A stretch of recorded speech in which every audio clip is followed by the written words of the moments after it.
read it, it's because we're gonna be talking about the sheriff's department. Yes. So I just want everybody to be aware of it, Again, because I'm gonna bring it up tonight. Good to see you.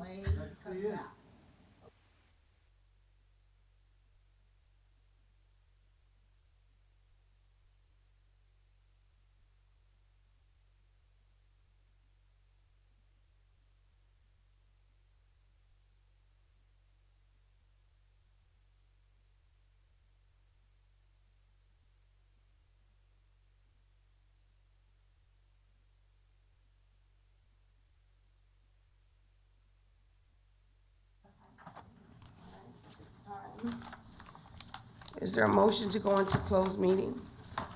I make a motion that we go into closed meeting. And, sorry, I gotta find my motion. To move to go into closed session according to Virginia Code 2.2-3711A6 for the purpose of discussion or consideration of the investment of public funds where competition or bargaining is involved, where, if made public initially, the financial interest of the governmental unit would be adversely affected, and VA Code 2.2-3711A1, discussion of performance of specific public officers, appointees, or employees of any public body. Is there a second? Second. All right, motion's been made by Counselor Randolph, seconded by Counselor Pelham.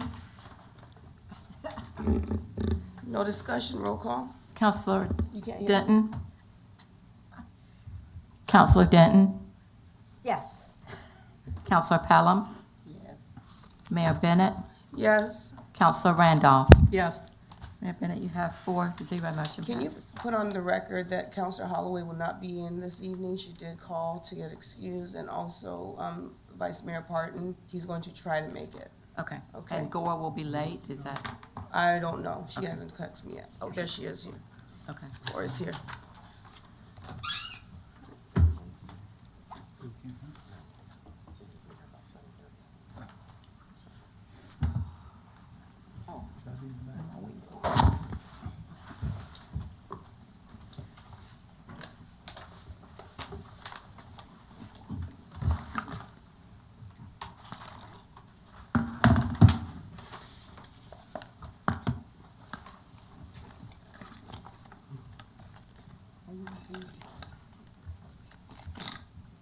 Oh, yeah, because I got to run down, so yeah, it'd be a good idea.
That's a good thing.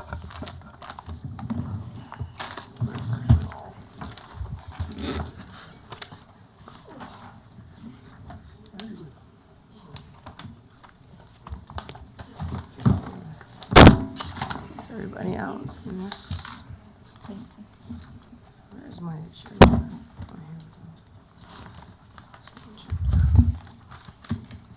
Okay. Is there a motion to come out of closed meeting? Second. Motion's been made by Vice Mayor Parton, seconded by Counselor Pelham. Discussion? I see none. Roll call. Counselor Denton, Yes. Counselor Pelham, Yes. Mayor Bennett, Yes. Counselor Randolph, Yes. Vice Mayor Parton, Yes. Counselor Gore. Yes. Motion passes 6-0, Mayor Bennett. Thank you. Certification. Certification. Certification pursuant to Virginia Code 2.2-3712D, where only public business matters, 1, lawfully exempted from open meeting requirements, and 2, identified in the closed meeting motion discussed in closed meeting. Counselor Denton, Yes. Counselor Pelham, Yes. Mayor Bennett, Yes. Counselor Randolph, Yes. Counselor Vice Mayor Parton, Yes. Counselor Gore. Yes. Certification passes 6-0. Thank you. I'm gonna move on to the special meeting, SB1.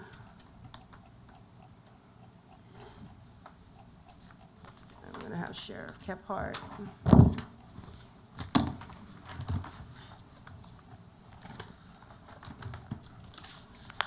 That closes. You can close it.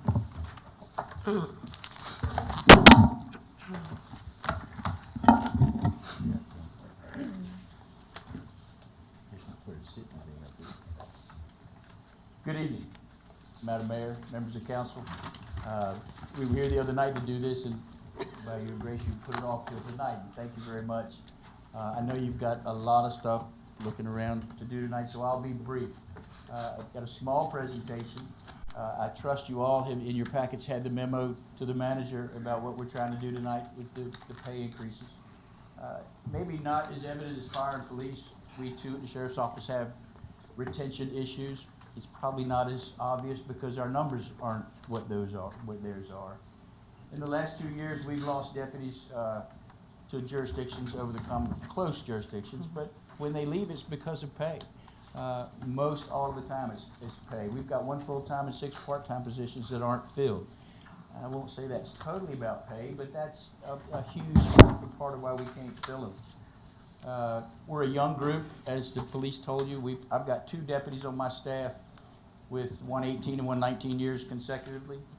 After that, I've got 1 deputy at 5 years, and after him, nobody gets to the 5-year mark. So we're a young staff, and I think we can do better than that.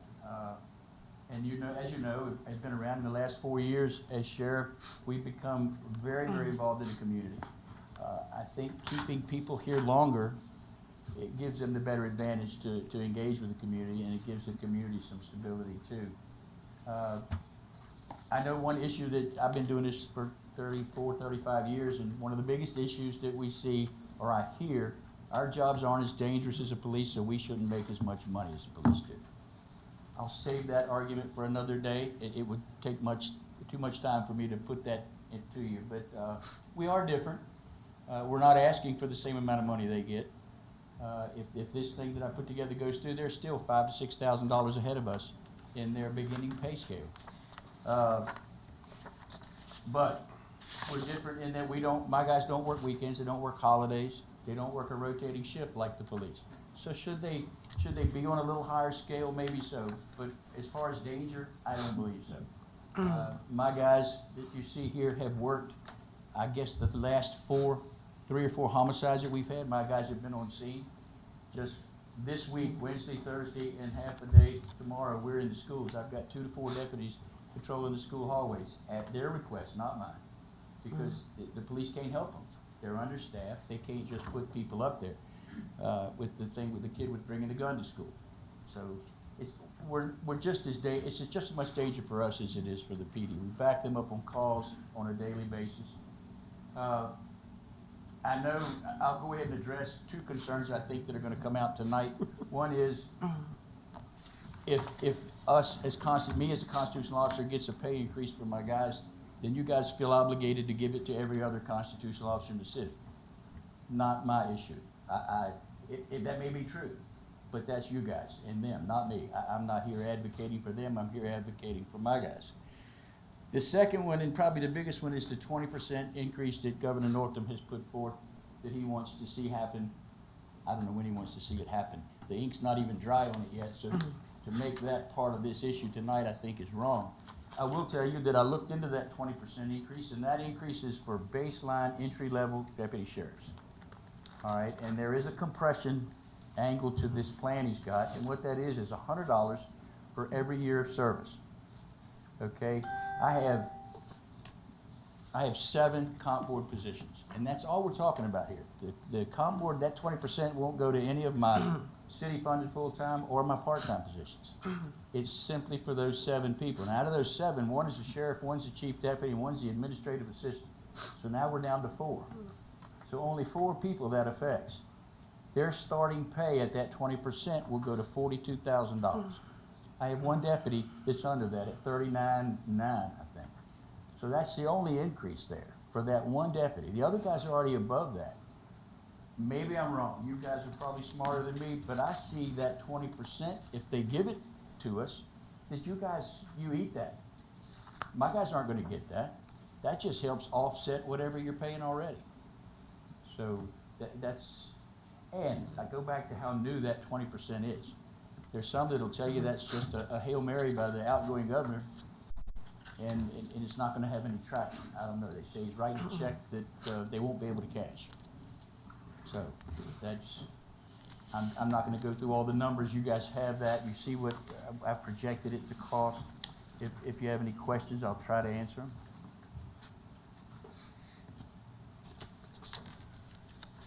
Vice Mayor Parton? Yes, in your memo, you have here, the initial cost to adjust all the full-time positions would be about $162,000. After that, it'd be a little over $14,000 a year increase in the budget. For this part with the part-time staff, it would generate a cost of approximately additional $30,000. Is that $30,000 already in the 162, or would that make it 192? No, it is not. And let me explain that. My part-time people, for instance, I've got a deputy making whatever they make at 2,080 hours a year, and I've got a part-time guy doing the same job. My part-time guy probably makes $15, $16 an hour. My full-time deputy's in the $18, $19, $20 range, but they're doing the same job. All I'm asking is that we take the part-time deputies, put them at a full-time equivalent, and they work by the hour. They don't get benefits, but they work by the hour. So whatever they work, they do. The 30,000 is an estimate. I can't tell you how many hours they work. It's probably a high estimate. Okay. If that answers your question.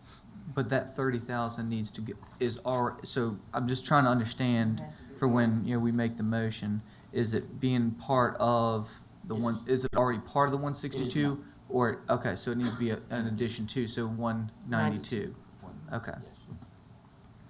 All right, thank you. Counselor Gore, and then Counselor Randolph. Thank you. I just want to make sure I'm tracking, make sure I have all the information. In our packet, I don't see anything with comparables from the other jurisdictions. Did you provide that data so we can know what is the pay in comparison to other can, yes. jurisdictions?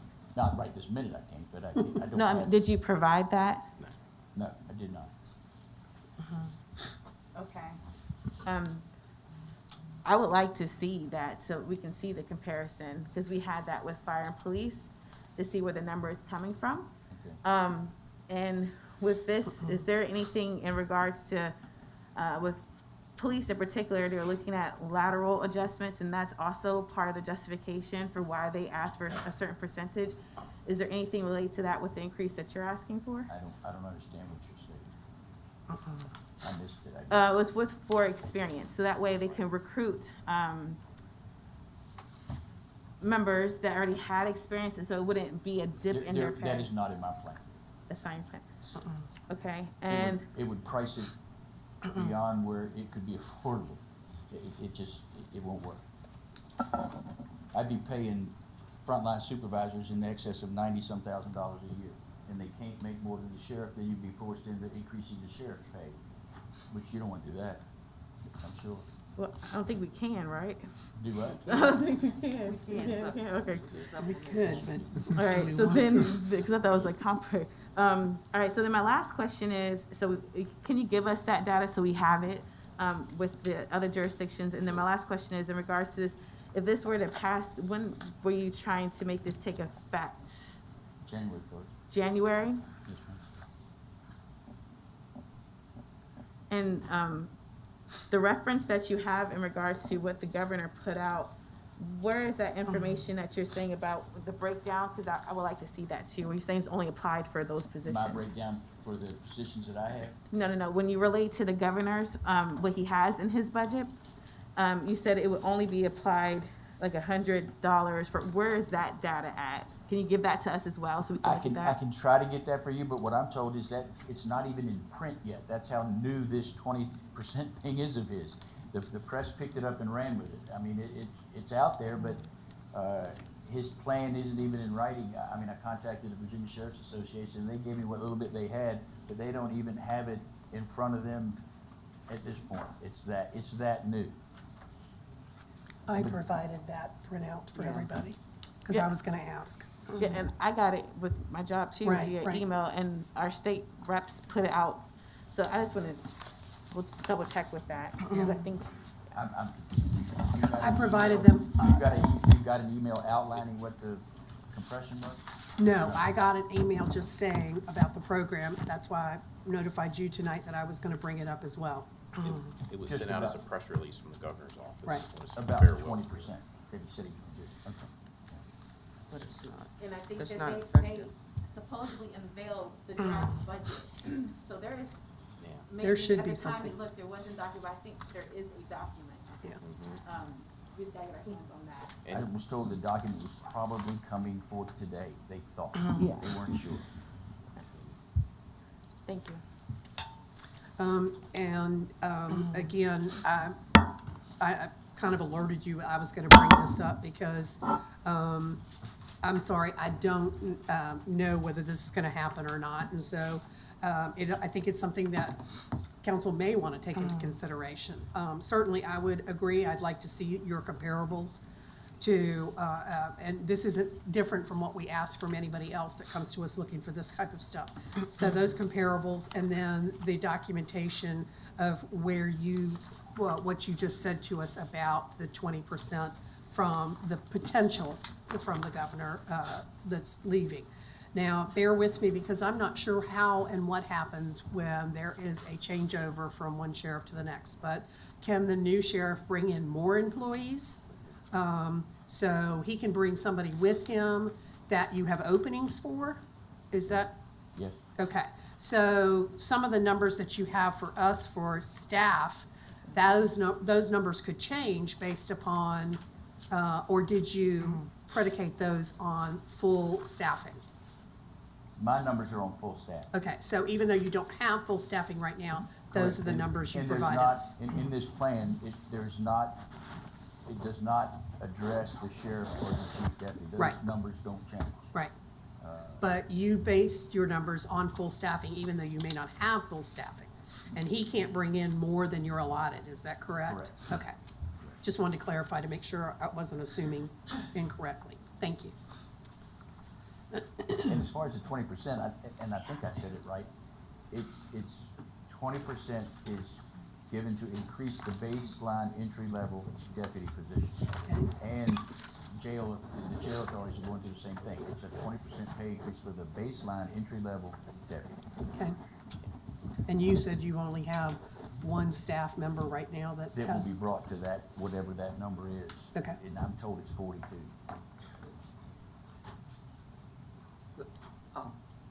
Oh, John, Ms. Pelham? The governor, he wants to call. Well, I was just gonna state that he's correct in the 20%. We don't know what because the other language in that press release talked about that kind of compression issue, so we don't know what that's gonna look like. What we're hearing kind of through, my colleagues at that are in counties at VACO and through VML is that there may be a local match required for the governor. So kind of like in the past, we're gonna give 5%, but it has to be, the locality has to match a portion of that in order for that 5% to happen. So we need to see what that language in the budget looks like when it comes out. So I got a little note here to check and see what the budget looks like. So I'm gonna be the curmudgeon here on one item and say, when we did police, I'll remind everybody, we did not do the police dispatchers. And I believe you've included your dispatch. We did not do dispatchers when we did police. And you didn't use part-timers either, I understand that. Yeah, so, but Two-thirds of my staff is part-time, and I have 2 part-time dispatchers. And if you look at what I pay my dispatchers, it lacks sorely. what I'm just trying to say is you included your part-time dispatchers in the estimated $30,000. I just wanna, we did not include dispatch when we did police, just to, if we're looking at kind of an apples for apples, who we looked at and that we didn't do that. So I If just we were wanted to doing put that apples out to there. apples, I would be asking to be moved to grade 26 like the police and fire was, and I'm not even close to that. So I'm not asking for what they got. But I understand, so my concern is, when we do, if council decides to do your dispatchers, then I got an issue that's gonna come back on the other side, that police dispatchers may say, well, what about us now? They So already just- did. Right, Before you presented, they already did that when we gave them. But what I'm requesting to move my dispatchers to does not equal to what they're making now before they're paid. I understand that. Okay, so what are they complaining about? I'm just curious, are they? We're not here for Okay. that. And like I said, you guys are smarter than me. If the 20% goes through, won't you keep all that money to offset what you're paying us anyway? If this goes through, it's not like you're gonna give us, those 4 positions aren't gonna get 20% on top of what we do tonight if you did it, are they? So I would say, if the language in the budgets, the governor's budget doesn't have any strings to it, that's certainly what I would propose, that we capture all those dollars. In the most recent years, when there has been an increase. Can you, Mike, can I'm you sorry. change the mic? I'm sorry. Yes, so to backtrack so everybody can hear me in the mic really A well. little bit more, Janice, a little bit more. Yeah, just speak into the mic. Speak into the, Right. can I come down and sit beside her?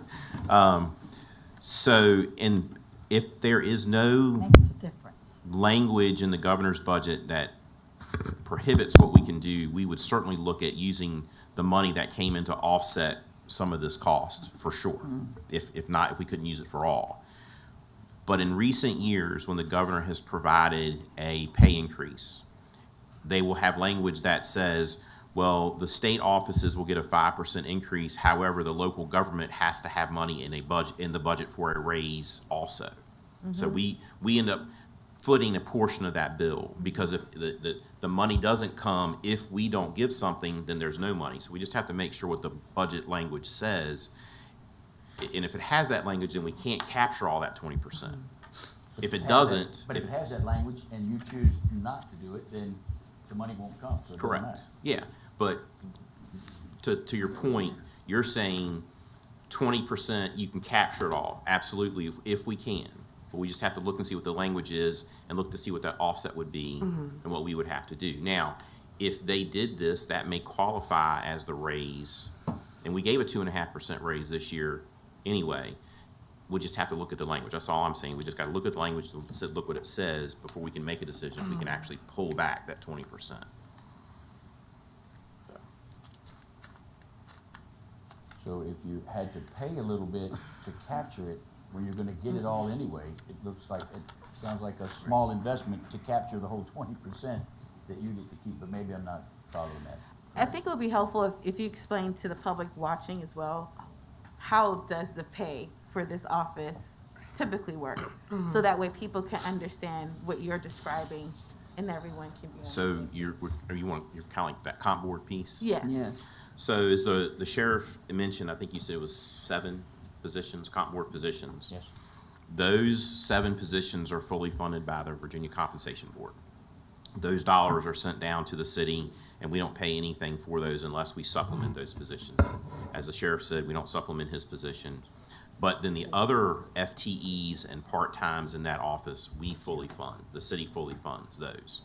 So when these dollars that, and again, bracketed this with, we haven't seen the governor's budget yet, so we don't know what the language says. But let's assume that the money that's this 20% is gonna flow through the comp board, then that 20% will only apply to those entry-level comp board positions in the sheriff's office. Everything else is on the city's dollar. So it's not like we can recapture, we can't recapture all of that money based on the number of comp board positions we have. So there's the comp board piece of the sheriff's budget, and to be honest, not to be honest, but for all constitutional officers, we get comp board money, and then we supplement those offices with positions that are fully funded from the city. So we're just gonna have to look at what the budget language says to see how that's gonna work, because there has been a caveat the past couple of times with raises. If that money comes down, and 2 years ago, if I remember correctly, there was money that was coming for social services, but we were not giving a raise locally. But in order for social services to get that, we would have had to just give them a raise, and we didn't feel that And was we didn't appropriate. do We it. didn't do it, so we didn't accept those dollars.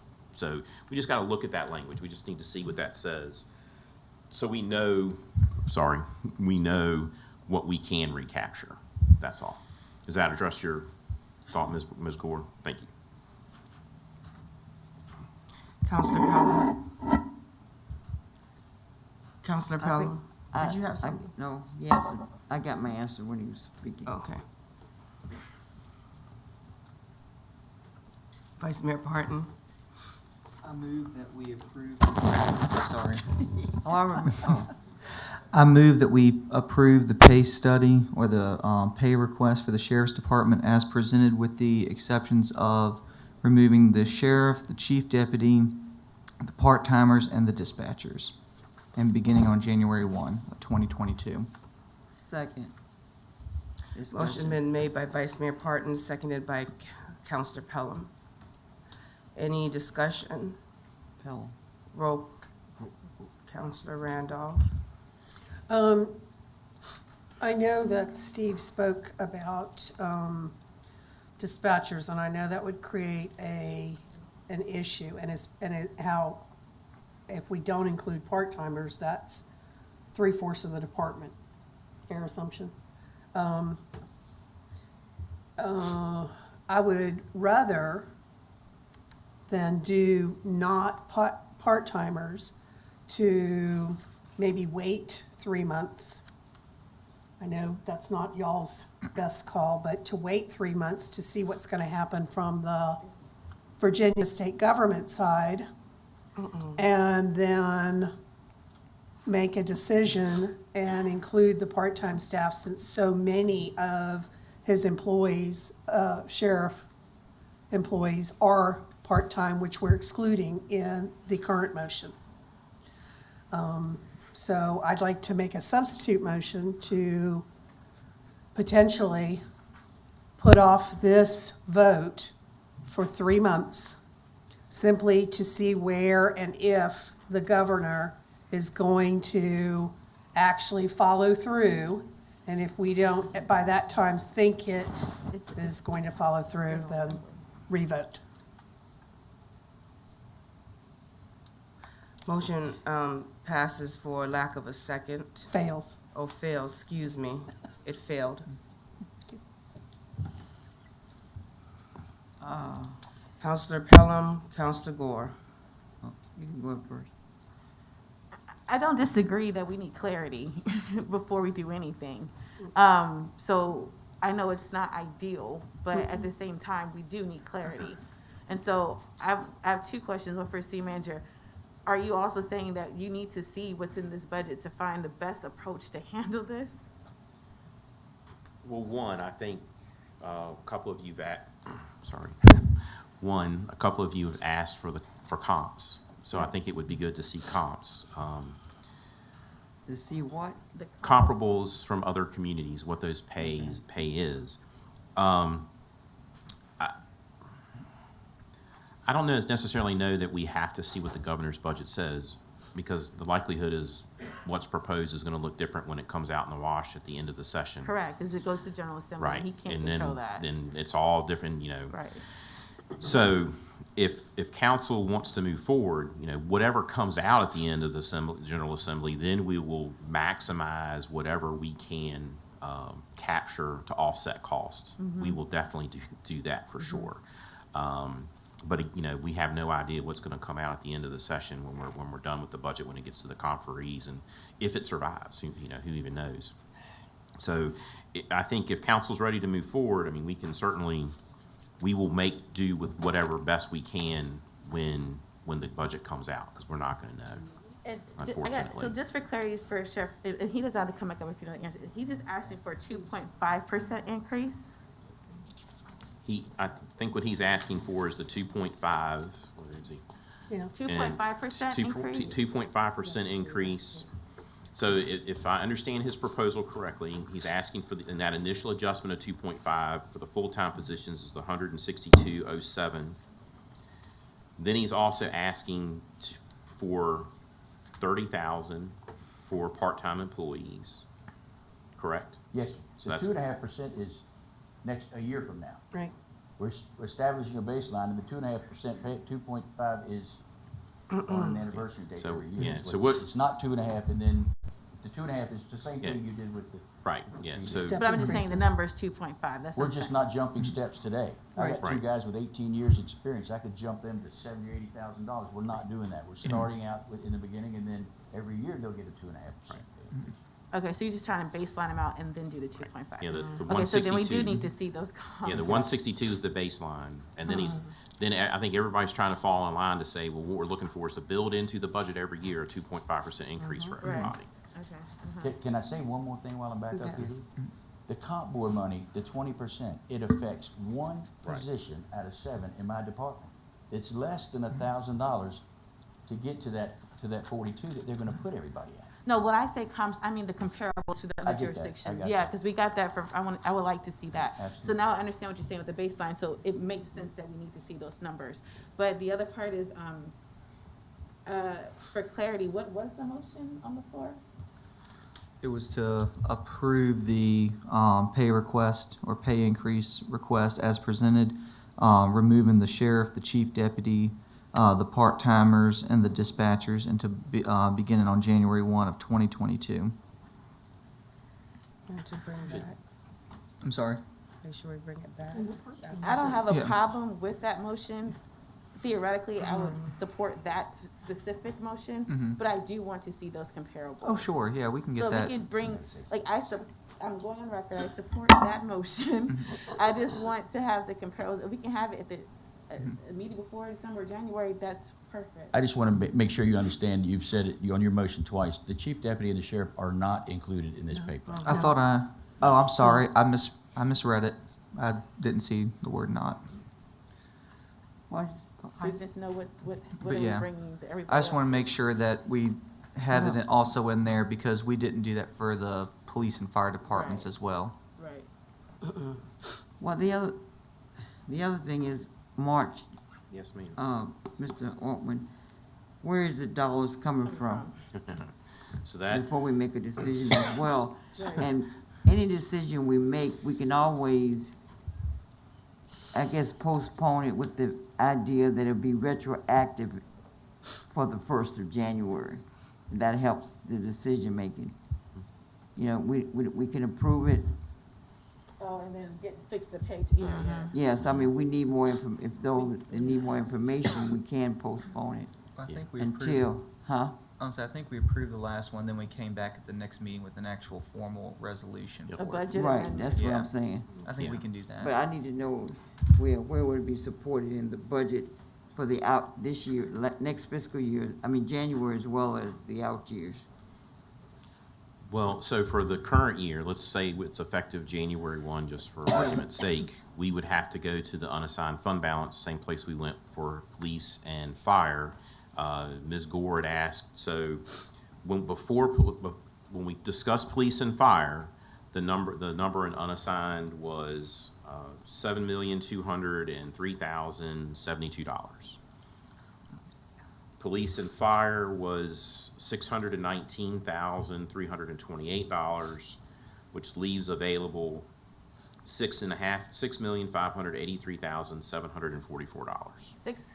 Six million. I'm going to email this to you also, but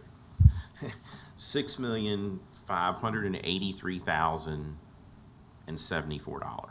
Does that take us under our requirement for the state to? For the rainy day fund. So the rainy day fund's actually a different pot of money. Okay, okay. Okay, so Yeah. you got what I was saying in my email? Mhm, yep. Okay. So Yep. this is free unencumbered dollars. So these are dollars that we would have to, well, you vote tonight, and let's just assume you vote tonight. The next meeting in January, we'll bring a budget amendment back Right.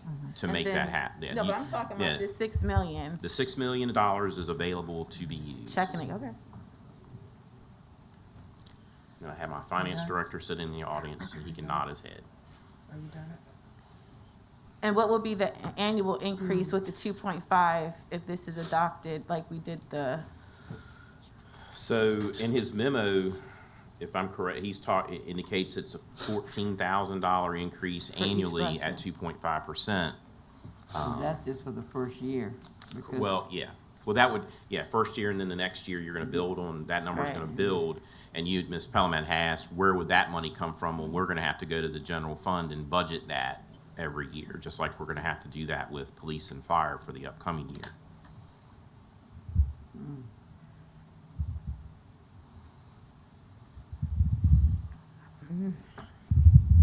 Counselor Randolph, and then Counselor Denton. Sheriff Kephart, help me again to understand how many of your employees are part-time I have approximately 18, out of a total of, or 28 right now. okay.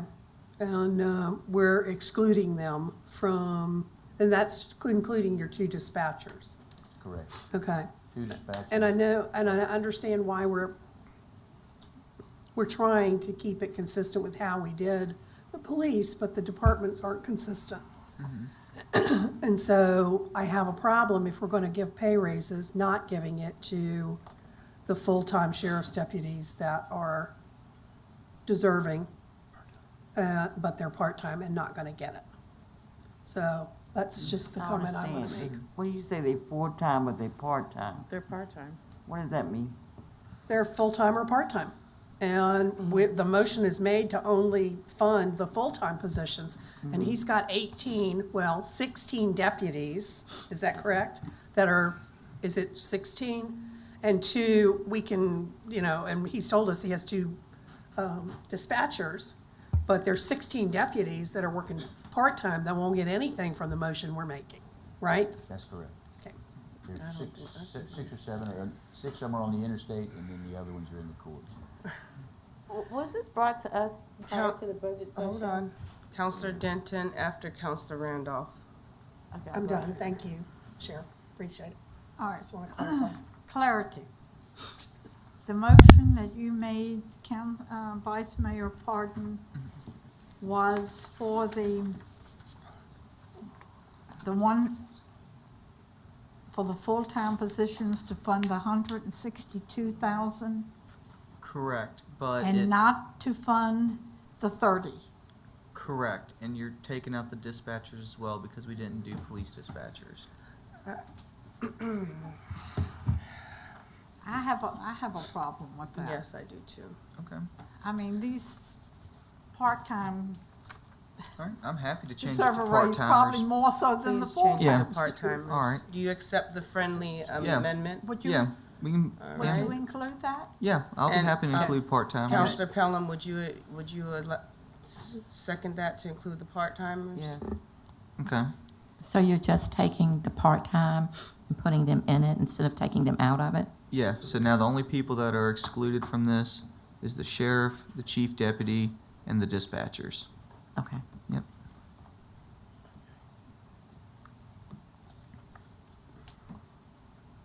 Counselor Gore. Alright. So whenever we get this data back, include data with all those positions so we can see, okay? Because you already know, and I get that you said it doesn't matter to you about the issues that we're gonna face, but the reality is we're gonna deal with it, right? It matters to us that we're gonna have to deal with those complaining.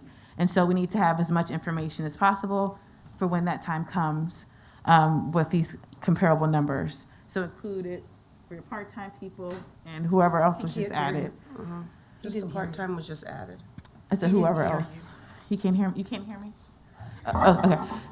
Oh, sorry. Yeah. So, when you bring back the data for the jurisdictions, Right. include the part-time and with the other, I think it was just dispatch was still left out or included? They're left out. They're left out, okay. Include the part-time. So that way we can have, and those numbers, because what I was relaying is, you said earlier in your comments, you know, you're not here to advocate for them. It doesn't really matter to you. But my point I was saying is it I'm matters not to advocating for other constitutional officers. offices, right, okay. But then you also made a comment saying, when Mr. Altman said, hey, we didn't do that for others, and you're saying basically, you get it, but that's not really your issue. Because the public safety officers. I understand, but still, but that's what the comment was. And what I'm relaying is, I understand your point of view, but on the flip side, we are going to get that backlash. And so we need to have the information available, so that way we can be prepared to respond and hear feedback from both sides. And I so, didn't mention, but the only other response to the other constitutionals are, how many of those deal with public safety? I'm not talking about the constitutional offices, and that's what I was trying to tell her when she butted in. What I was saying is, I'm talking about the part-time positions. When Okay. the point was made that we did not do that for police, there was a comparison saying, well, Okay. and that's what I'm saying, so can you give us that, so when that time comes, we can be prepared to have the conversation? That's what Sure. I'm relaying. Absolutely. I misunderstood. Because I'm like, that's gonna come, and we all know that's gonna come. So that's cool, and so we get that data, that'd be great. I'm fine with supporting this when that time comes and we get that data and we look at it. So I'm fine with the motion if it says, like we did the last time with the budget amendment, so we can have time to look over the data. That would be helpful. But that was the biggest thing, is making sure we have full data. So if I remember correctly, the last time the motion was kind of contingent upon Yeah. the data coming in. So we would need that Yeah, amendment. Yeah, I mean, it's when you actually approve the budget amendment resolution that you present us with. Yes. That'll be effective January 1st. Right. I would like to say thank you. Thank you, Sheriff. Thank you to your deputies and all you do. I see you guys out, you know. Sometimes I want to speed so I can do a highway chase on 295. But you all do so much. I see, and I really appreciate you placing your deputies into the schools at this time. You know, I know that we pulled some of our officers out, and you have, you know, filled those positions up and taken that space. I appreciate that. I appreciate you guys filling in when you're there. I see you, you're out and about, and I really respect the hard work that you do. So thank you very much. Thank you. Thank you. All right. Call for the vote. Counselor Denton, Yes. Counselor Pelham, Yes. Mayor Bennett, Yes. Counselor Randolph, Yes. Vice Mayor Parton, Yes. Counselor Gore. yes. Motion passes 6-0.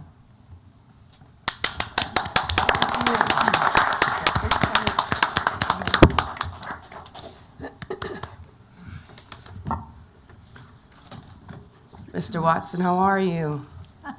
I am nervous. Don't be, we asked for you guys to be. We wanted you to be We wanted you here. guys to be here.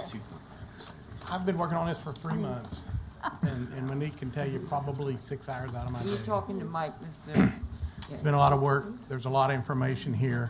And let me start off from a very high level. Heard the sheriff talk about danger in the job. I want to briefly tell you about danger in our job. Let's see, first picture. Oop, can you get me up, Molly? What do I got to do? You should be up. Rashad, it's Steve.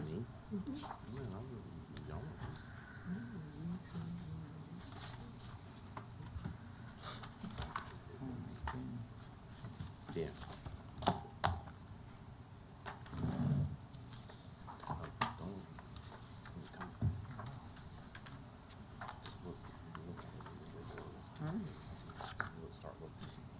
now? Okay.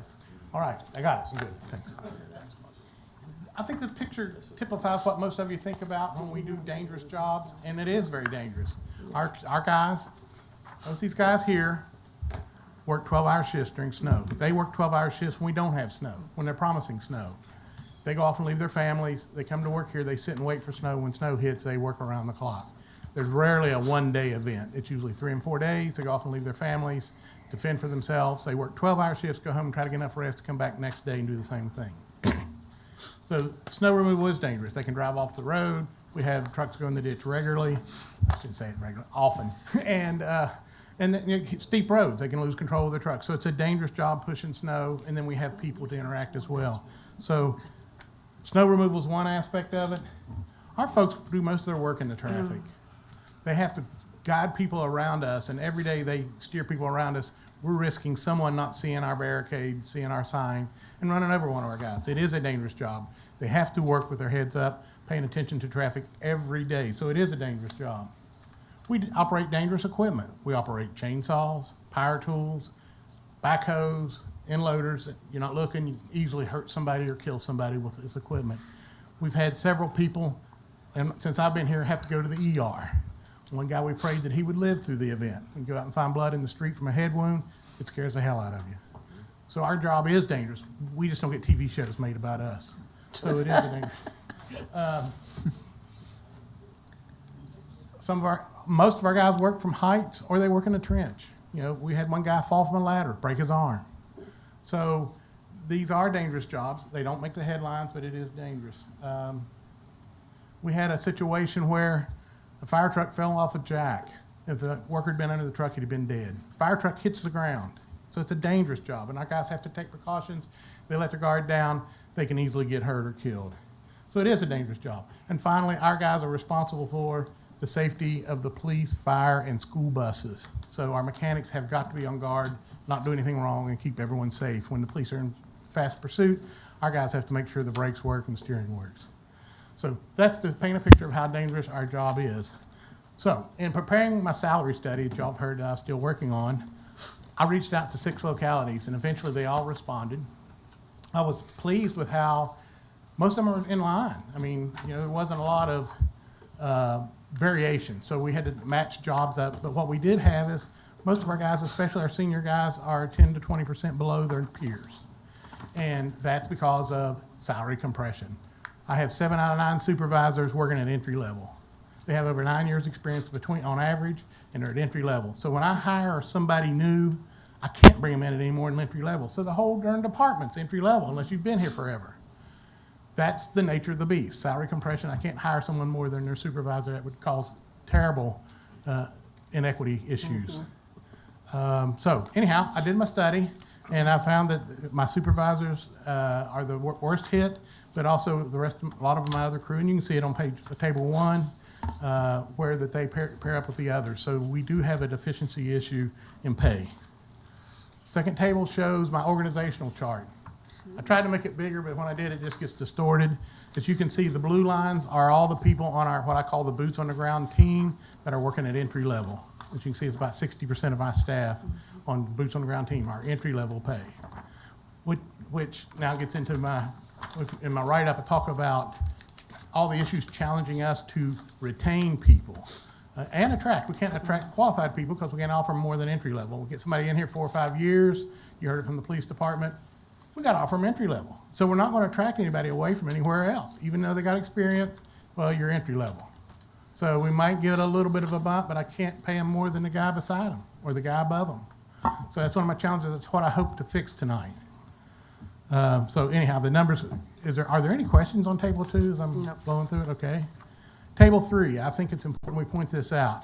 In 2017, we did a salary study, and one of the benefits of the salary study was a 1% COLA. And since then, though, our COLAs have not kept up with the CPI, and I think the police chief hit that. And also, for comparison purposes, I looked at Social Security, and they're paying automatic COLAs as well, and we're about 10% below cost of living over just a 4-year period. So we got to fix this, folks. Citywide, but it's a problem for Public Works. And there's a proposed pay grade, pay table that you've seen with the other departments. I'm not recommending any changes in grade. I just want to go through and look at each position, how long they've been here, and give them a 2.5% increase for each year they've been here. Most of my guys are, like I say, 9 years, so that might be end up 10 or 15% raise. It would be very individual. I can't do a broad brush description of this. It's seniority with the organization gets the biggest benefit.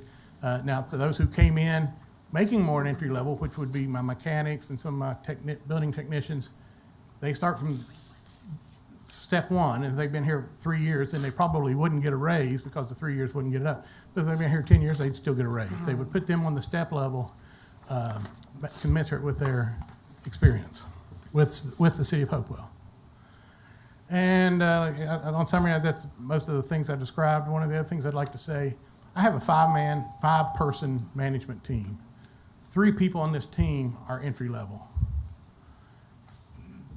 That's really difficult to inspire these folks, keep coming back, don't look for other jobs, because they're getting really good experience at managing teams, solving problems, working with you all, and so they're going to be more and more attractive to other localities. So I need to focus on those folks.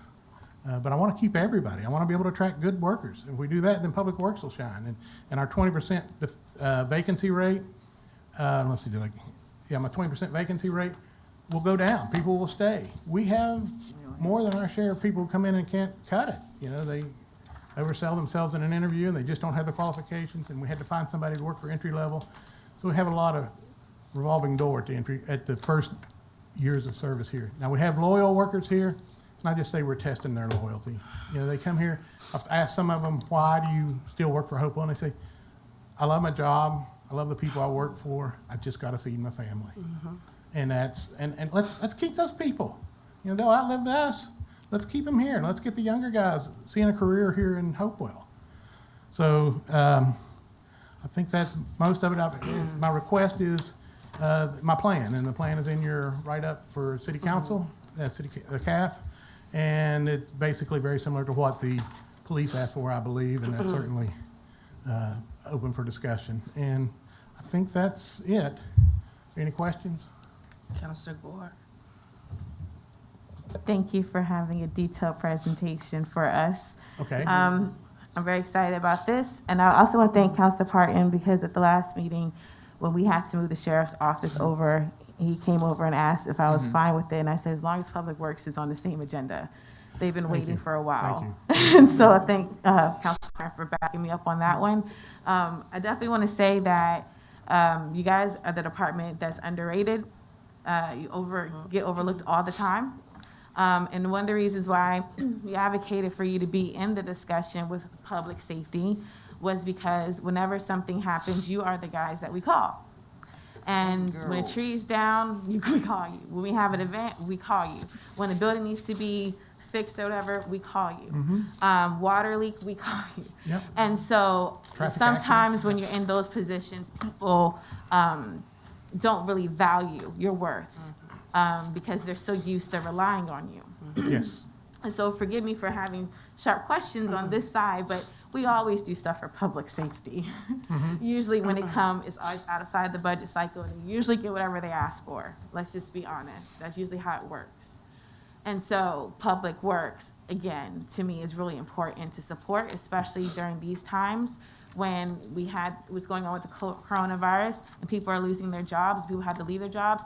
One thing that's never going to go away is skilled labor, and that's going to come back because people need to get gainful employment. You're right. And so I definitely want to say, I want to make a motion to endorse this plan, because I know you said per your CAF that you don't need additional money right now to implement this, right? Because of vacancies. Because of I haven't covered vacancies. this year. But we need to endorse it for the next budget cycle. Yes, please. And so if we were to make a motion to approve this, you wouldn't need money right now, but that would help you get leverage to the next budget cycle to have it built into your budget that we would get, correct?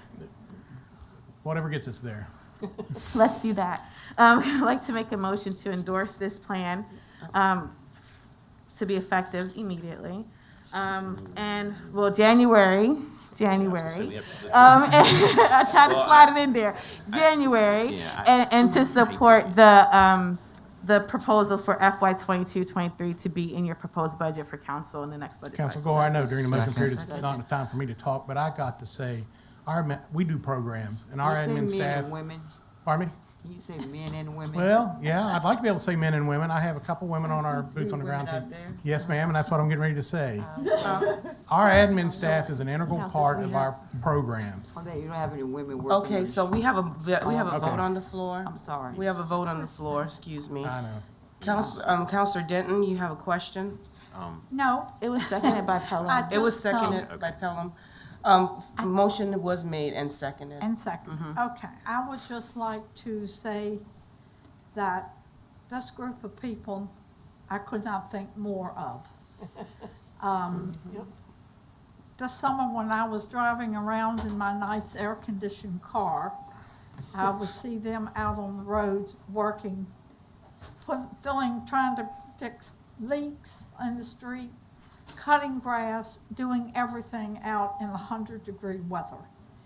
And when I called on their help, they've always been there. You've got a good guy in Mr. Beasley. All I do is call Mr. Beasley. He says I don't want to hear it. But I got to get you before I vote for this tonight. You've got to promise me one thing. Uh-oh. The picture on the front showed your trucks, plow trucks, shoveling snow. You better hurry up and get that snow. My daughter lives in Salt Lake, and she's got 30 inches, and she's rubbing it in.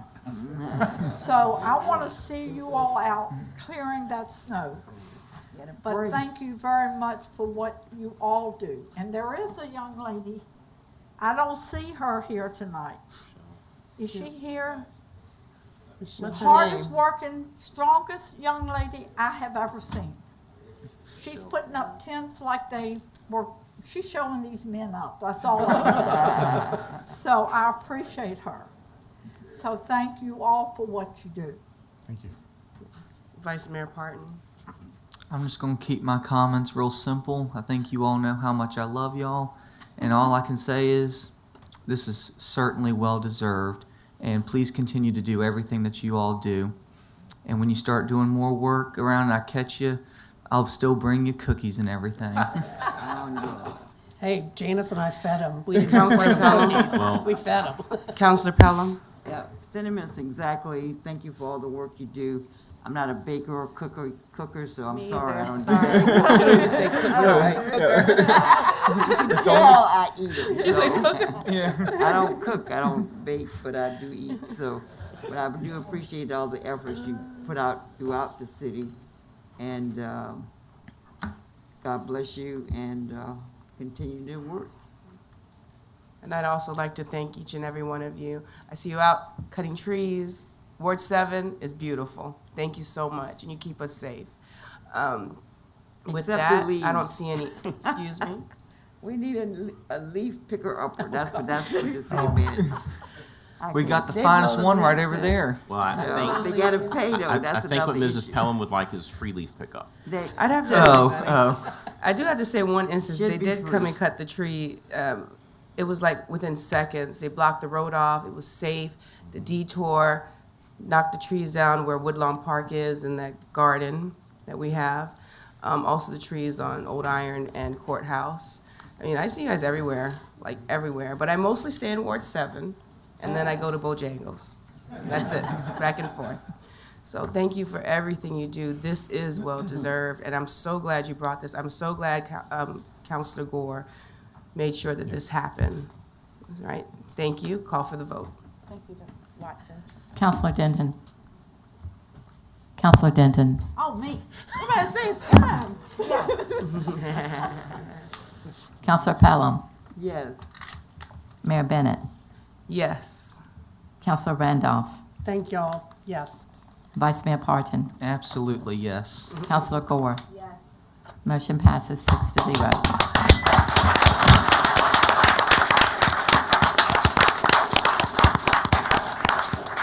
Great job, Mr. Watson. Thank you very much. Ladies. And now for the fun part. Finance.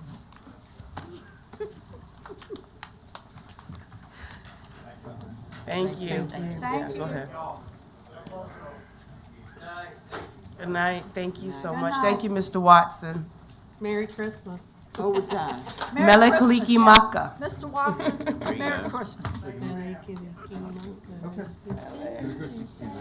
I like to make the motion. That's my favorite song of the white Christmas. No, You we can have make the finance. motion but I don't want to get into this financial tonight. Yeah, He's just I- redoing I the like the way report. he does it too. he's doing a The first time I report. ever But you heard can it make was the on motion, Christmas. doesn't mean that As a kid, I it's, used you to can sing go. that. No, let's do the finance. You Stay can up go home 3 if you more want. minutes. Where's Curtin going? He's going home for the day. Oh, Who? Johnny. oh, okay. I see us walking out with him. It's like, where's he going? Is that Randy? Jasmine. What's that guy name right there? What's the guy name right there, Randy? Is that Randy?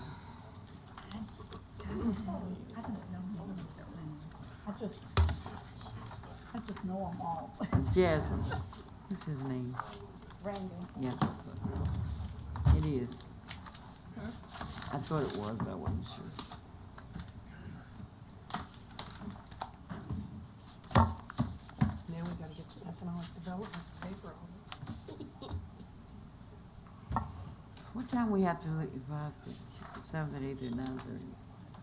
We don't have time to get started in this.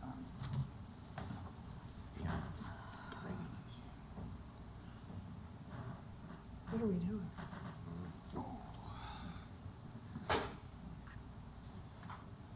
Mr. Terry?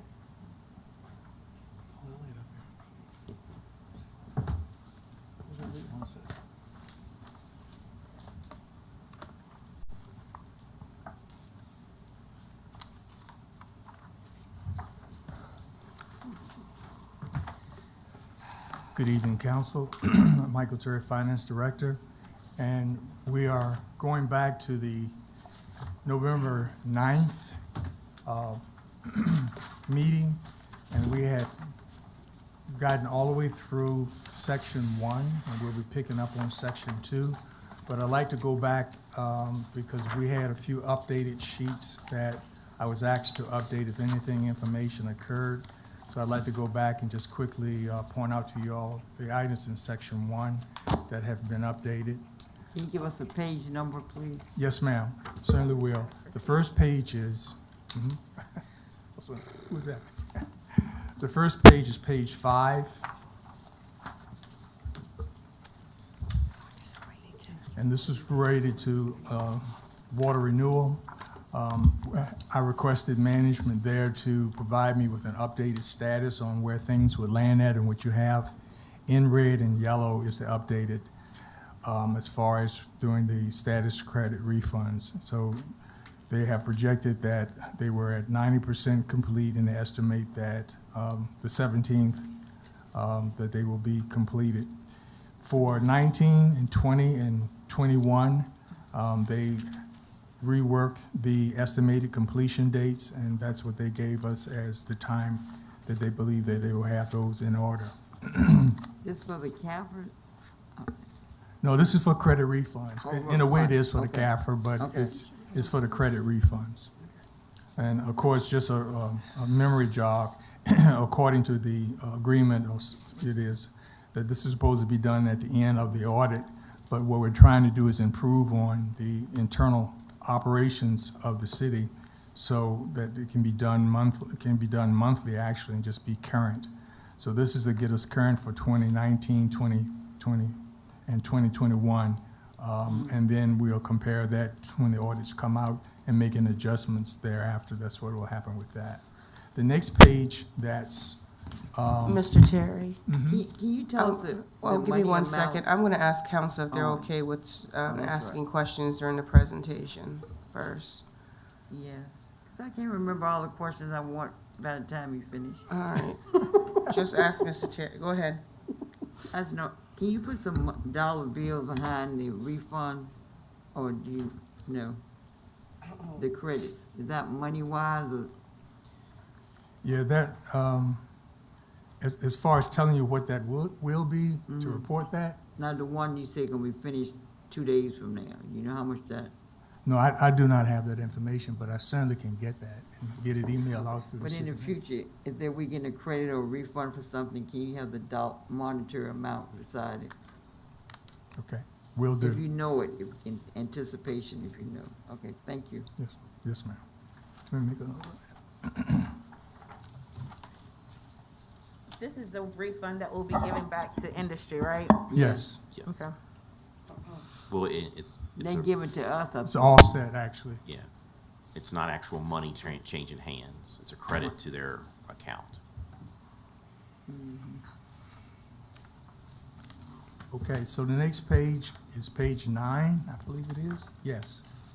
I updated that page, and what you see in red and in yellow is the updated. This one was dealing with the allocation of payroll costs, had to be addressed. It was cited by the auditor.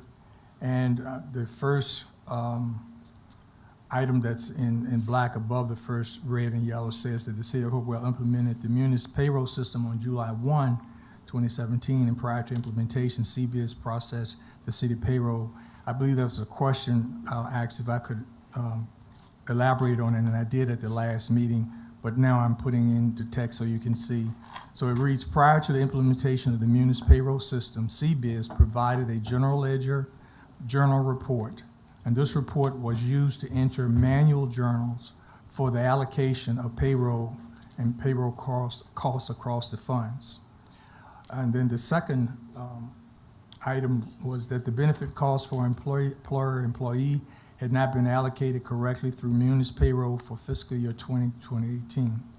Working with the annual financial report consultant team, a change to correct the allocation and the word systemic meaning through Munis with our journal entries were made to what we call the primary deductions within the Munis payroll system as of July 29, 2019. I added the comment here in a little bit more detail than I did at the last meeting verbally, just to update you. So as of June 30th, 2022 to come, there will no longer be any manual journal entries for payroll benefit costs. Certifying and testing of the Munis payroll system has been completed as of this past November 30th, 2021 to ensure that the system is allocating remaining benefit costs correctly across the funds. So that will not take place.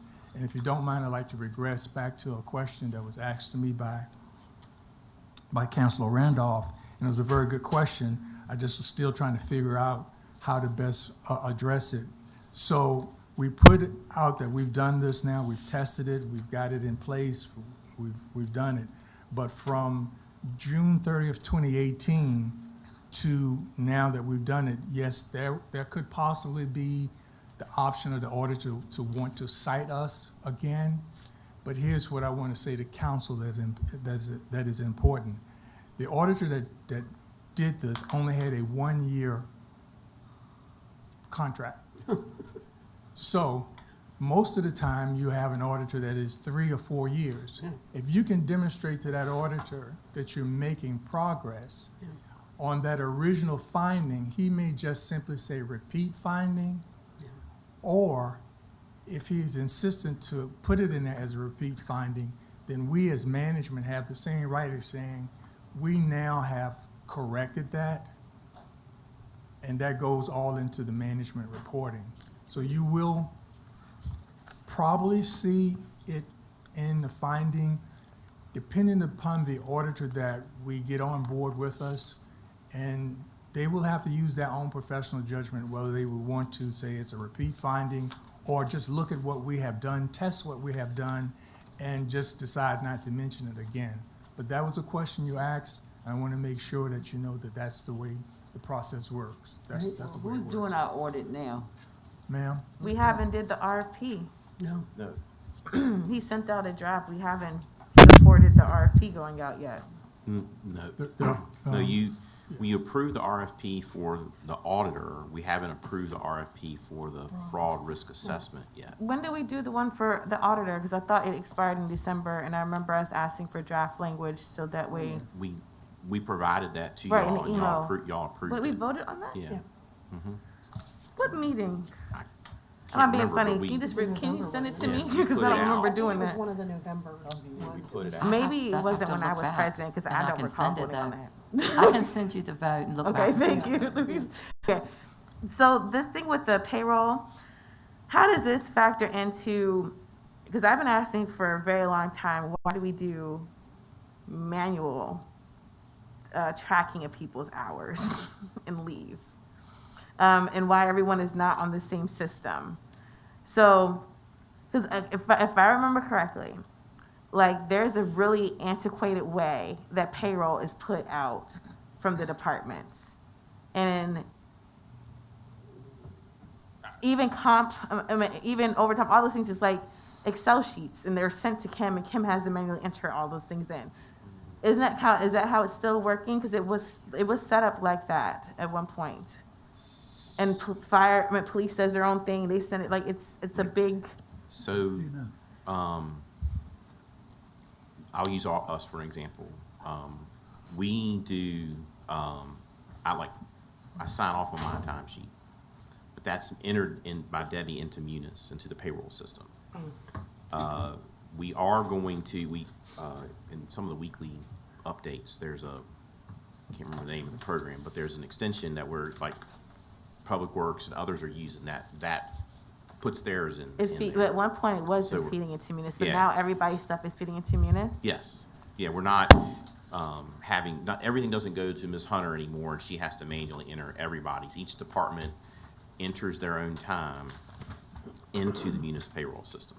And are we gonna get to like a normal pay period? Because I remember when I was working with Ms. Robinson, getting her onboarded, like our pay cycle is weird. When we have to give stuff over to Ms. Hunter, it's like not like a Yeah. Sunday through Monday type of thing. It's in the Right, middle of the so week. Our pay period ends on a Tuesday, and you're paid on Thursday for that time. So we don't, a lot of places will do the 15th and the 30th.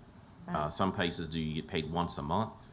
But we get so that's when we were talking about effective what day for this stuff. I was actually looking at Yeah, payroll. but does that mean that like we're paying people in advance of when they work? So let's say they call out and you already submitted your hours, you have to go back and adjust. Like, isn't it still broken up like that?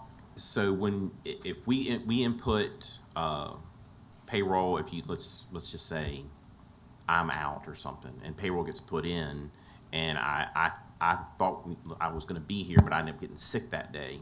If it's put in that I worked that time, we deduct that sick time the next payroll. We level it out the next payroll if I was sick after we've entered payroll in. So we enter payroll in this instance. The payroll deadline was Tuesday. On the 14th, we were paid today. And the next deadline will be the 28th. We'll get paid on the 30th.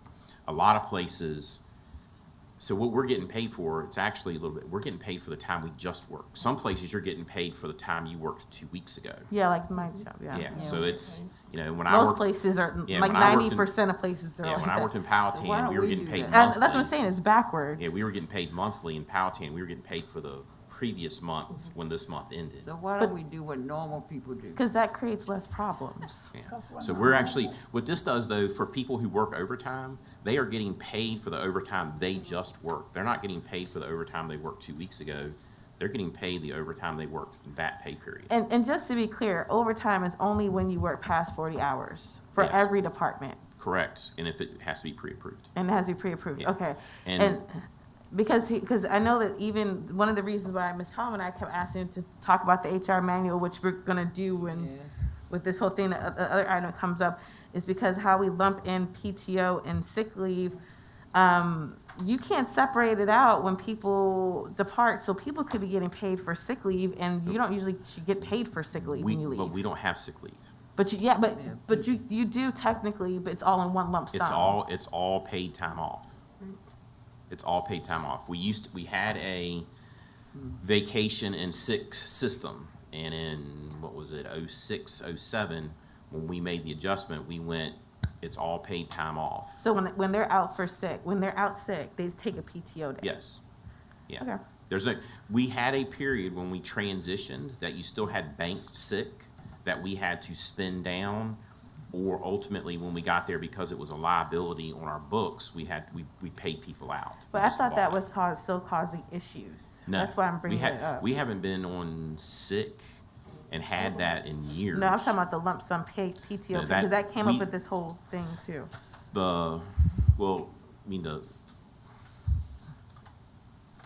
I don't know if you, I don't follow the lump sum PTO piece. When we had that bank sick, we paid everybody out. We got rid of it all. So any new employee that came on didn't get the sick. Only the existing employees, as they transitioned from PTO to PTO, there was a bank sick that was still there. We got rid of all that, so the book should be clean, and that was 06, 07, 08, something like that. So everything now that we have feeding into me, this should resolve everything, and plus what you just Yeah. put in here should And- make it cleaner for the future audits and tracking. And the little angel that's listening reminded me that the system that we're implementing is called ExecuTime for payroll. There's someone watching and listening From the from the clouds IT of department, IT. Dr. Oh, Maker. okay. It's like, who? She just reminded me that it's ExecuTime. Gotta be Yeah, that's why I stayed out Is of the it. system, I was okay, like, who's the angel? Okay. okay. But I have a question, not a question, comment. Do we still front load everyone's PTO in July? No, ma'am. So they earn it every pay Well, period? when we first started PTO, everybody got the whole thing in July, and what happened was people were spending it out. Yeah. So it's broken up into what we call 2 buckets. You get a bucket on July 1 and a bucket on January 1. If you spend it all, you're out until the next bucket comes in January 1. If you depart, it's what you get paid out is prorated based on if you earned it. So you do get it You upfront? front load, but we don't front load it all. We front load half at a time. Of course, So yeah. they don't wait from January to January, they wait from January to July. July, right? Yeah, you get one in, it's fiscal year, so we get it in July 1, Okay. January 1. Yeah, but you said if they spent all their, in So- January, they'd have to wait till next January. Well, if they spent from, let's just say from July, if they spend the bucket in July before, in October, it's all gone, they've got to wait till January. Okay. But if then let's just say they don't, but they depart on October, then that whole amount they got is based on that 6 months. It's prorated to the date in which they left. That's what their payout for that bucket is based on. Okay, thank you. The other question is, back in 1 on page 11, the school board purchased a building based on an invoice. Is any consequences for doing that, and, I thought you had to purchase a building based on something else, not an invoice. I thought it was other things you had to do.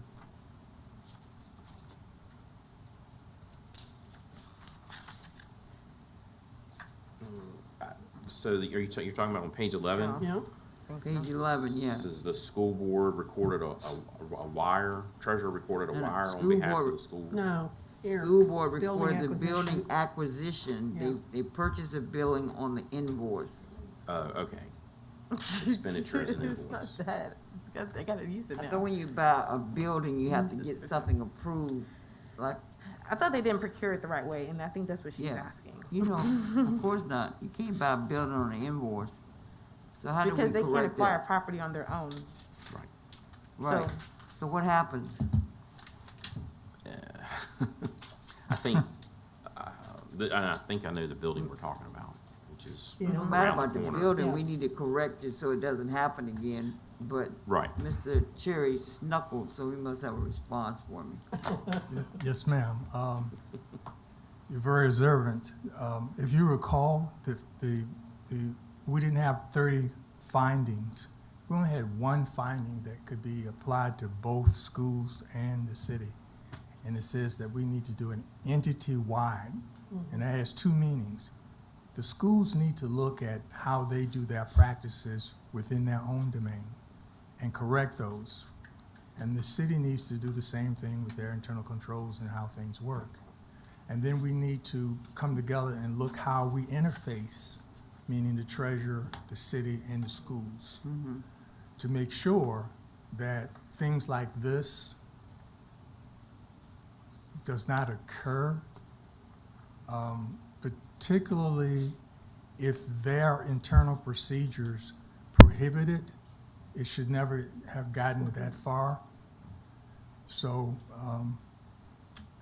I can't tell you, why or whatever, but what I can tell you is that the issue that the auditor talked to me about was making sure that both sides of the house, including the treasurer's operation on stuff like this, that we have a very good understanding when we go through our analysis and assessment. The treasurer had to cut the check with the school system. Yeah, it was just a double misposting, bottom line. No, but who cut the check to pay $400,000 for the building? Well, the treasurer had to issue the wire, Okay, and school is responsible for generating the documentation. So it was just a double entry, just an error. I don't think you're talking about the same thing. You're talking about it being a double entry. She's I'm literally talking about how were they you able to purchase it. Yeah, how you, I do not know the answer to that I think you were, specifically. wasn't she also asking if there was penalty based on yeah, that? I mean, how do we do the, is there a penalty, and is it something, do we have to go back and do the right way? How do we Everything I heard about this transaction, it's ended.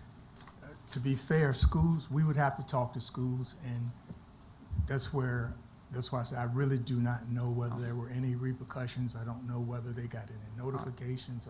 From your experience, Mr. Altman, when we purchased buildings in the past, how do we purchase buildings as a city with the schools? How do we renovate schools? Well, when we renovated or did any Purchase. construction, we did it, those were all through bonds, and they were Okay. existing buildings that we owned. The city is the only one that can issue debt, so the schools had to come to council. We had to conduct a public Is this hearing. considered issuing debt? They just wrote a check. Right, well, okay, so they wrote a check, and I have to say, I mean, I wasn't here, so I don't know, but what I'm gonna say is, the ability to write the check is enabled by the amount of money that they had in the bus and building fund. So they had, how many ever millions of dollars in that, yeah, exactly. So that enabled them to be able to write the check. Typically what would happen is if there was a need to acquire property, the schools, They should schools come to would us. come to us. Yes, It would be that's part of the what- It's capital a legal budget. requirement, I thought. So we're gonna acquire property to build a new school. That would be as a capital project item in the school's portion of the CIP. Council would fund that through the budget process and the budget resolution. You would fund that portion of their capital request for that project. They would then work with their folks and acquire it, but it would come through and be funded by council. But also, I think there's a legal requirement that they can't purchase without coming to us for I believe, approval. I'm not gonna say, I believe you're correct. I was gonna try to find it in the state Like- code real quick. Well, that's what I was gonna say, it's a Positive state there's legal procurement requirement. process that they've actually violated, isn't it? I mean, yes, their own policies potentially, which is bad enough. Right. But what is the ramification of a school doing that? I mean, they could, I know ramifications when we do something wrong, and there are plenty when you violate those kinds of things. I don't know how the school entity gets penalized for that, because that's a pretty big thing. I know just from our perspective, if we were to acquire a piece of property, we would have to bring it to council for a vote. There's, if I'm don't want to get it mixed up. So we have to conduct a public hearing to sell a piece of property, but we don't have to conduct a public hearing to purchase, but it has to be brought before council to acquire that piece of property. So, yeah, so I've got a note, and see me if this captures, Ms. Pelham, what you're kind of after. The question is there any corrective action that needs to occur regarding the acquisition of this piece of Right, property? to make it whole, Yeah. yeah, thank you. Do we have to extend the meeting? I don't think we can extend it on a special meeting. It's 3 hours, it's 3 hours. That's it. 3 hours is 3 hours. 10 minutes. 10 We're minutes. gonna do another special meeting this week. Well, I mean, there's the other questions I have. I mean, I get that you were trying to get to the parts that you had updated, but like, there's a page of the CSA reconciliation. We still never got clarity on that. And remember the questions that we had from the audit presentation? We had a list and we asked for documentation. We were told we were gonna get that in December, and we still don't have it. So, do you know what I'm talking about? No. Because I specifically said, Ms. Bess, Mr. Altman, please take notes. And we all agreed on the items that we wanted to have documentation in hand, that the audit findings were resolved. Yeah, Do I you think- remember that Isn't conversation? that part of this? Yeah. Yeah, this is part Right, of this. but we haven't gone through it. Right. So that's what I'm saying, like, Yeah. we need to sit down because I remember asking, like, that's what I was saying, like, on one of your pages, you talk about CSA, page 6, like, I want to know, because remember I asked you about the Thomas Brothers, I said, social services doing that, you said, I don't really have the answer yet, and I see you have it here, I'd like to talk to you about it. We talked about, public wastewater, their staff, did they get training, because they had a whole bunch of findings, and you said you weren't sure. You know, there's a lot of stuff that we have not circled back to, and so I really think that we need to talk to you about that, especially, and really go through this. I apologize Agreed. because I I thought still when I have went through it questions. the last time, I thought we had covered it if there was additional information we needed. You didn't, no. I- I think what I'm talking about was after your presentation. Do you see what I'm saying? Well, I think some of that information was in here, but we never got to cover it in November. Right. So that's why we did tonight for November, and now we're running out of time, so, yeah. Am I, are you? No, I agree. I think we need to have more time to be able to ask our questions for clarity. And just because it's in here doesn't mean it answers our questions, because we're not sure. Right. We want to hear exactly what the changes are gonna be to not keep incurring these issues. At least that's what I want. And so I do wanna go over it as well. Yeah, and like there was something in particular about like the bond drawdown. Remember, we asked you, was the money replaced? Because remember, they weren't taking it from the bonds, they were taking it from our general fund. And at the time, you said you believed that it was fixed, but you wanted to double check. And we said, well, can we get documentation to prove Right. that the money was moved back? That's right. Like, that's what I'm saying, like those things that we specifically asked questions about. Do you still have those? Well, I guess on this one point, the last meeting, I remember I did go through that in detail in this book. Okay. So we can go over it again. I don't mind that, but I did cover that in detail. And the charts and the evidence, the journal entries, Did I the miss draw, that? all of Was that I- is in there. Was I don't. We can get that information for you. It's in here and we can go over it again. No, There's a- I'm not there's doubting a- that it's in here, but I'm saying I don't recall you There's doing that. There's at a meeting. book, we've got, and he's got a book, and we can produce that book for you again. I mean, if I'm wrong, I can just go back and watch that tape. That's what I'm saying. No, we Am No, can get it no, for you. but I guess I'm kind of alarmed because that was really one of the most important pieces that we went through. We showed the total amount, it was 3.4 million, and we pulled all of the documentation, and I went through that when we'd had the meeting on the 9th, and by page In number. November, Yes, ma'am. I wasn't here. Oh, okay. Okay, you're making me feel better. Remember, because I was in say, I remember Memphis. the That's why I'm like, That's that's why I don't 3.4 million. recall. Okay, all right. I called in just for the veteran issue. Okay, okay, Okay, 'cause I'm like, okay. No, we made sure we pulled all that documentation to the T. That's the Okay. one that we moved to the back, remember? Yeah. Yeah. So we'll do it for all of council. We'll reproduce that report and put it in your boxes for you. Yeah, no questions. Are you done? And I'll just ask, if you're gonna do that, can you put anything related to DEQ? Can we just get that on the table? Whatever delinquencies we got with DEQ and the payments, if it's landfill, the what is it, the storage container thing, whatever DEQ Require. fine or delinquency that we've had within the past 2 years that's current, put that up there so we can understand what's going on. Because there's several DEQ issues. We have the fire burn. We know we got cited. Did we pay it? We don't know. I mean, we're Yes. told it was, but I'm saying, can you put that in there? We're told we paid it, but Yeah, can you we just paid. put it in there?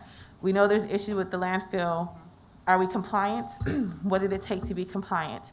We know you have the storage tanks that you want us to approve. what really is that situation. And if there's anything else with DEQ, let us know.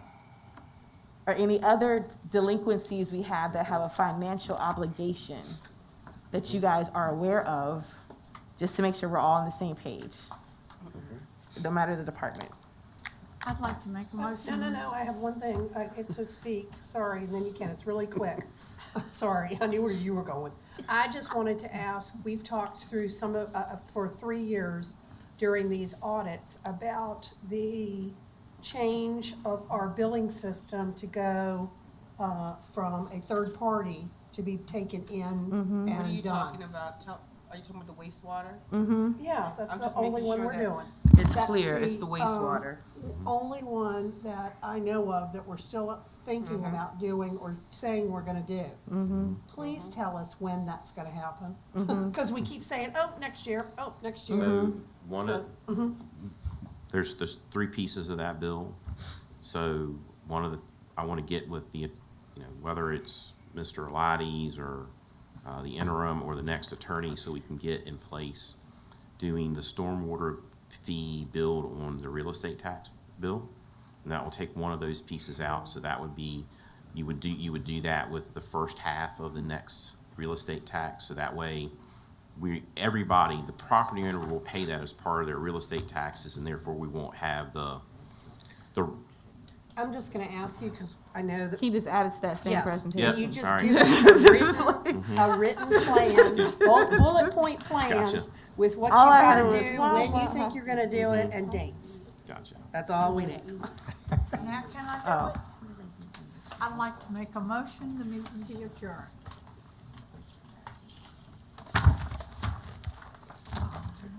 Second. Oh, sorry. Yeah. You know what? Roll call. Counselor Denton, Yes. Counselor Pelham, Yes. Mayor Bennett,